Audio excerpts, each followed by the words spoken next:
Imagine having a chat with an AI and it feels, well, completely natural, like really natural, almost like you're just talking to another person. It's kind of amazing how fast things are moving, isn't it? Like, Blurring those lines. it really is.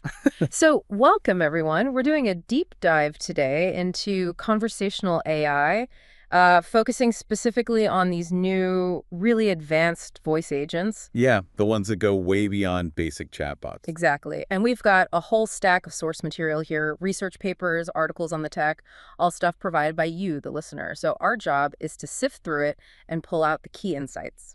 And it's a hot topic for sure. Yeah. Some of this material even dives into perspectives from researchers like Kevin Brake. We've actually looked at his work before on AI and human interaction. Oh yeah, his insights are always really sharp, super helpful for understanding where this tech might be heading. Definitely. So using all this info, we're going to unpack what these agents can actually do, look at the kind of impact they might have, across different fields.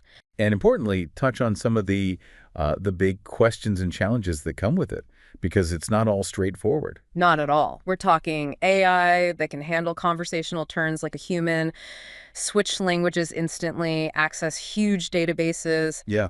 It's pretty advanced stuff. Right. Because the sources really emphasize this isn't like the old chatbots where you type, wait, get a reply.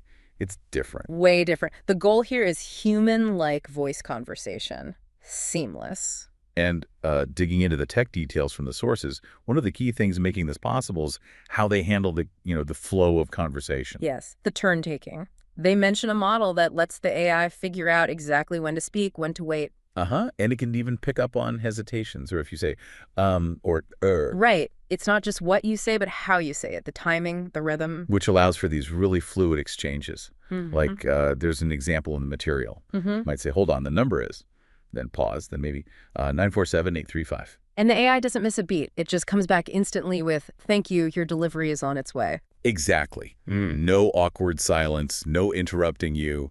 It understood the pause was part of you finding the info. That natural flow is critical. And connected to that, another really fascinating bit from the sources is the language switching. Oh, yeah. That's pretty mind-blowing. The idea that you can just flip between languages mid-conversation. Seems like sci-fi, but nope, it's here. You could start in English, hello, then maybe ask something in Spanish, hola, necesito ayuda.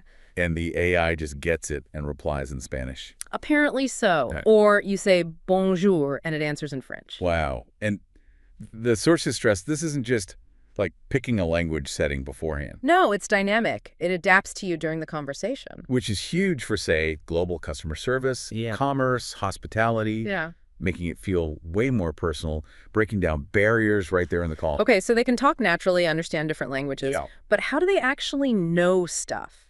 Especially company-specific things. Right. That's where retrieval-augmented generation, RA, comes in. The sources explain how it's integrated. RAG. So that lets the AI tap into external knowledge. Exactly. It lets the voice agent quickly and securely pull information from a company's own database, its knowledge base. Think latest product specs, internal procedures, whatever. Like giving the AI a secure line to the company's brain, basically. Pretty much. And it's kept up to date. So it's not relying only on its initial training data. That seems incredibly powerful, especially for fields with constantly changing information, like healthcare. Totally. The example they give is great. A doctor needs a quick reminder about, say, ataxia treatment guidelines. They just ask out loud. Yeah, just speak the request. And the AI, using RAG, accesses the clinic's approved current medical info and responds instantly with the recommendations. And crucially, the sources mention security, right? Like the IPA compliance in that healthcare context. Absolutely essential. Data security has to be baked in from the start, especially with sensitive information. Makes sense. Okay, so natural talk, multilingual, knowledgeable, what else? The sources mention something about personas. Right. The ability for the AI to switch its voice style or personality. That sounds interesting. How does that work? Well, the idea is the AI isn't stuck with just one voice. It can adopt different styles within the same interaction. So it could sound like a confident leader one moment. Yeah, like saying decisively, okay, let's head toward downtown. And then maybe switch to sounding more hesitant. Exactly. Maybe asking, are you sure about this way? Depending on the situation or script. Okay, I can see the potential there. For games, interactive stories. Or even customer service, matching the tone to the situation. Maybe more empathetic or more direct. Adds a whole layer of flexibility. So when you put all these pieces together, the natural conversation, the languages, the RAG knowledge access, the different personas, you really start to see the potential impact. Yeah, it paints a picture of something pretty transformative. Which leads us to the applications across industries the sources talk about. We're seeing this pop up in retail, healthcare, entertainment. All over the place, really. For businesses, the promise is handling customer calls faster, in more languages, maybe taking pressure off human support teams. Letting them focus on the really complex issues. Right. And for, say, doctors or nurses, it's that hands-free access to vital information right when they need it, boosting efficiency. And then for creators, game developers, app designers, it's a whole new toolkit for building immersive experiences. The sources do emphasize this stuff is getting enterprise ready. They're thinking about security, integrating with other systems, data residency options like in the EU, reliability. Is moving beyond just experiments. Definitely. And this whole trajectory, seeing these capabilities mature, it really lines up with what experts like Kevin Brake have been saying. Yeah, his perspective on where customer interaction is going feels spot on when you see this tech in action. It really reinforces his assessment. In fact, there's a quote from him in the material. He says, "I think we are listening to the future of customer support." Listening to the future, that captures it well. It's just a really fundamental shift. It does.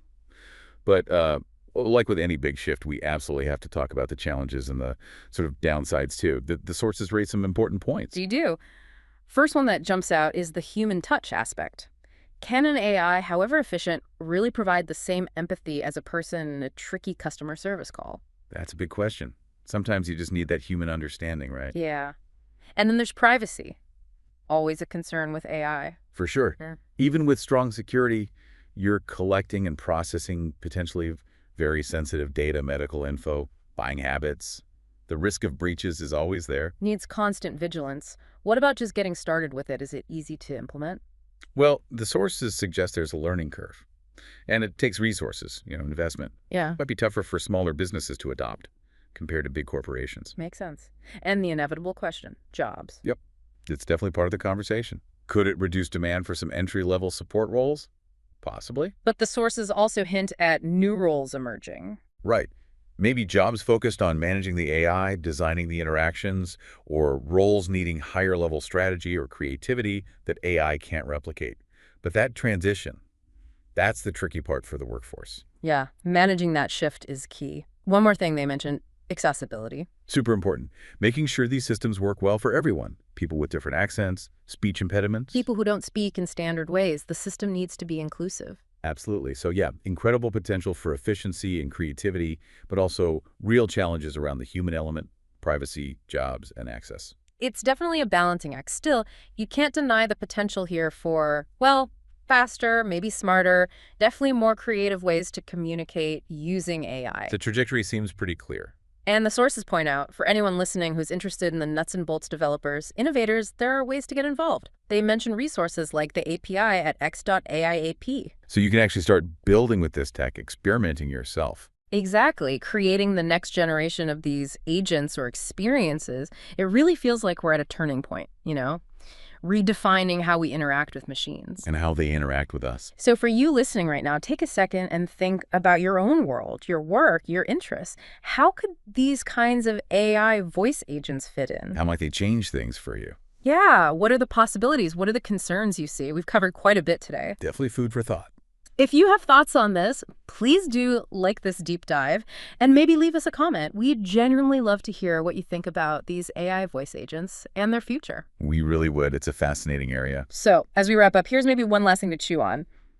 If these AI voices become so good, they're basically indistinguishable from humans, what does that mean for the value of actual human conversation? Is it just about the information shared? Or is there something else, something deeper that only comes from, human-to-human connection? That's a profound question to consider as this tech becomes more woven into our lives. Indeed it is. Well, that concludes our deep dive for today. Thanks for tuning in.